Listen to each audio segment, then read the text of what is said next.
Et tout ça, ça met du temps à être digéré. Et c'est ce que dont on en a besoin, ça nous fournit de l'énergie durant la journée. Alors que si on a un repas à sucre simple, comme un jus de fruits ou un fruit ou des choses rapides à être digérées, résultat, on a un petit peu d'énergie au départ et puis ensuite une fatigue durant toute la journée.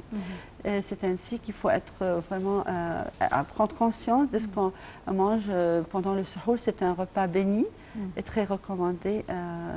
Il faut absolument le manger le plus tard possible et peu. Il faut pas en abuser en général.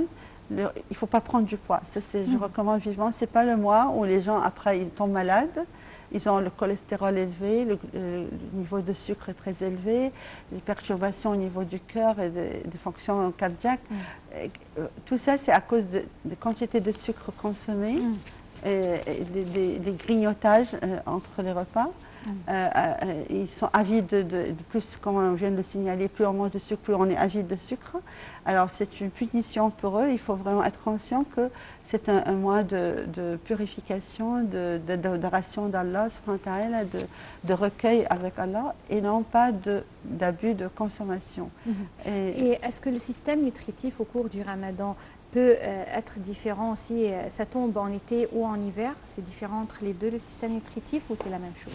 Le système, on a besoin pendant l'été surtout plus de sodium parce qu'on perd à travers la transpiration. Alors il faut avoir un repas équilibré, pas très salé, mais suffisamment de sodium, que ce soit des olives, mais pas très salé.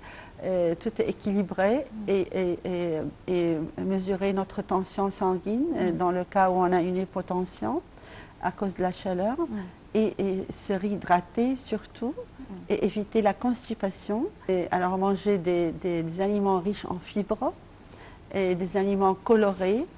Pourquoi riche en fibres? D'abord, j'explique, parce que ça accélère le transit intestinal et ainsi il contribue à la détoxification. Or, on a dit que le jeûne, c'est une autodétoxification et une purification du corps. Et ainsi, éviter la constipation, ça aide à vraiment aboutir à notre but, c'est de nous purifier à tous les points. Le point émotionnel et le point aussi physique. Et j'ajoute accessiblement pour l'été, surtout se réhydrater en buvant suffisamment entre les repas. Alors, je voudrais également vous poser une question à propos de ces coutumes alimentaires répandues en Égypte.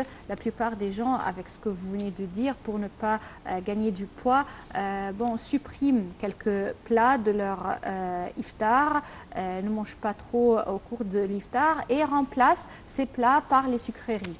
Est-ce qu'on peut faire ça ou on a besoin de prendre un peu de tout?